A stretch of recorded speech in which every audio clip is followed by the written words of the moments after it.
I want you to talk about NFTs in virtual reality world, because we had spoken about digital fashion shows and all Yeah. these type of things that could digital museums and paintings. Talk about that a little bit. So, all right. Hold on. My sister just texted me. She said he's answering all my, because she's been asking me about NFTs all week. That he's answering all my questions with the mind blown. That's my goal. I'm trying to get all the question marks check. Mm-hmm. And part of the languages of this is understanding that NFT is a utility of the blockchain. Like, really, that's what NFTs is. It's a clever way to use the blockchain, right? So it opens up a whole new world. But you also have to understand augmented reality. You have to understand virtual reality. And you most definitely have to understand spatial reality, right? Once you start to understand this, then it changes the game. Now, I had the unique experience to be part of the 1% in the world who've experienced spatial reality, thanks to my brother Idris, right? Now, being able to experience this, I now can understand how immersive it is. What is spatial reality? What is that? What's spatial reality? So spatial reality, and that's what I'm about to go into with the AR and the VR, right? So let's start with VR.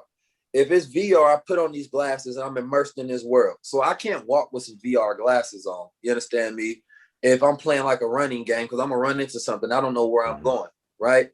If it's AR, the same way it's like we had Pokemon Go, and people was able to put their phone and now they can see a little Charizard jumping up. Like, oh, it puts digital items layered on top of the real world. You understand me? That it can move around. So the spatial reality, essentially, and this is what I had the opportunity of trying, was the HoloLens of Microsoft. Right? Microsoft, yep. Yeah. Shout out Microsoft. That's how I know Microsoft is ready one player. They are taking over the goddamn literally, world. literally. Like, listen, understand Microsoft is a serious player in the game. When I seen them going down, I said, oh snap, they just big discount right now. And grab everyone you can, right? Yeah. And then this is where you got to really, really understand this space. So spatial reality, and this is what's going to blow a lot of people's mind when they actually try it, because it's going to make regular reality boring. It is very addictive. You're not going to want to come back to regular reality. You're going to be 6 hours in easily. Yeah. So think of it like this. I put on these glasses and they look just like this. So imagine my glasses look just like this, right? But now it gives me the opportunity to see these digital assets in real time, right? So let's say instead of having a phone, I now have a digital phone that I can see with my glasses, and it moves. When my hand moves, I can pick it up just the same way, right?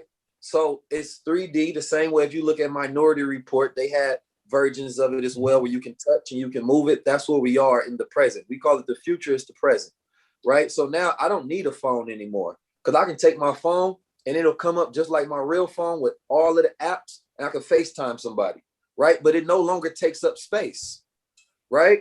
It's spatial, but it doesn't take up any physical space. Yeah. So now I can have all of these things on me, but they're not physical, they're not carbon. So now that replaces the phone, and I don't need that anymore, right? But also think about this, the ideas that can come along with it. Digital architecture. I can look outside my window and the architect can build layers on top of a city that only I see. You understand me? Like, you can now buy digital assets. Let's say you got a digital pen that's sitting on your shirt that you bought from some luxury company that you really love. And when the person put on the glass, they're like, damn, you paid $100 for that pen. The same way it is in gaming. All gamers don't have the same exact assets in the game. Right. Some people pay a lot of money for it in the armor, right? So that goes into things like Decentraland. Decentraland is a virtual space that is owned by its users. You understand me? In this space, like, people can live in it kind of like it's Sims. So you are in this space, you have an avatar, right? And imagine, like, I want my avatar to dress like me though. But let's say a person want a crown, like a real crown on their avatar, they got to buy it from my digital store so that their avatar can now wear it, right? So it's like, not only you can actually wear these digital clothes that kind of go along with who you are. You understand me? And it could be the same where you walk around with a whole store on you. Like when a person put on those glasses, you got your book floating next to you, right? Yeah. And the person get to tap it and they be like, yeah, you want to buy that? And then it takes the money out their wallet and it's yours, right? Yeah. it goes into so many use cases because you can walk into a blank museum, you put the glasses on, and now you see all the digital art around you, right? So you see all of the stores clearing out. Now it gives an ability for this space to actually be useful. So when you start thinking about that, and I had an idea, I did a whole masterclass on this, and I'll share one of the ideas because y'all get this free guy. Right? No, so this is like, you see NBA Top Shot, right? Yep. NBA Top Shot is essentially trading virtual digital cards, and you get these moments that you get to play like a real, but you get to own it, right? And of course, all of those won't be valuable in the future because everybody don't care about all of the NBA players in the future. Only certain things are actually valuable when you revisit it over time. LeBron stuff, you know what I mean? Kobe stuff, like all of those top players, people really care. It has an emotional connection. But imagine this, and the issue is that the players don't actually, they not getting paid off this, right? They don't have digital ownership of their digital sales. They contracts, everybody contracts is different. But imagine if, and y'all can tell me this might be a good idea or not, and NBA players, y'all can have this. But imagine if LeBron is in his backyard, Kyrie in his backyard, KD, and instead of doing Top Shot, they sell, the black top. You understand me? To where they in the back and they playing a one-on-one game. And instead of selling moments from the NBA, they selling moments from their backyard. Mm-hmm. Wouldn't that be more valuable? And they saying that we only going to sell 10 moments of this, right? Yeah. How much would that actually sell for? So I want to get people to start thinking in like different creative ways to where you can start owning yourself. And ownership changes in the digital space the same way. It's different as it is in the physical space. Different laws apply, different copyright and trademark, and different ways that you can actually get around it. So like this, and that's a $100 million idea I just threw out. Like that's something they can really execute on and be done. You understand me? Like, but 19 is what you're referring to is the Microsoft project. Is that similar to Oculus? Yes, it's better, but it's better, much better. So Oculus is like Facebook. Social media is Stone Age. Virtual. What we're talking about is 2080. Well, yeah, that's what I'm saying. People, it might.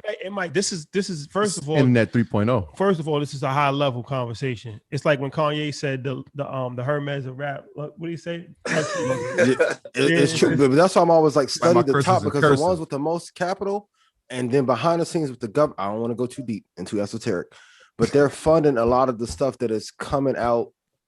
Go look at Black Mirror. Yeah. For those of you interested in NFT, go study the entire history of Sotheby's and how they moved art. The same metrics and laws are going to be applied here. And it's like it's my bad, Ian. No, you good. But it's like you got to pay attention to what's going on because the future is right now. And this is like even when Gary V, like when he comes on a platform and he's like, this is the only thing I'm focused on in virtual reality. Like, and Cuban say he's studying 7 hours. There's a reason for it. They're not just it's doing a new landscape. This is like digital Wakanda. The problem is that the majority of people, it's like the pyramid, right? Like people at the top have the information and then it gets funneled down and it gets trickled down. But most people, they're not really thinking about the future until it happens. Most people are just reactionary. Like they are in it and they're living in it. But the conversation now is what's going to happen and what is happening. Mm-hmm. So even if you don't fully understand it, it's important to be aware of it because you're going to be moved in that direction whether you want to or not. It's and like, if the economy gets worse, they're going to create more virtual landscapes for us to, like, for all the parents that were born in the 60s and 70s. You see how much your kid is on this. They'll be on these lenses 9 times more. Yeah. And you go be on them. Yeah, Keys, I think I heard you say that, man. Some people life happens for them. Some people life happens to them. Yep. And if you look at the technology from a standpoint where a 2-year-old is able to function on a technology device way more efficient than a 65-year-old, that tells you something. Mm-hmm. Yeah. Like go ahead. No, I was just going to say that, like, we thinking about the children, but I promise once y'all try these lenses on, you're not going to want to take them off. My graduates from my school being Forbes, bag drop. Bag drop. A mic drop, bag drop. Bag drop.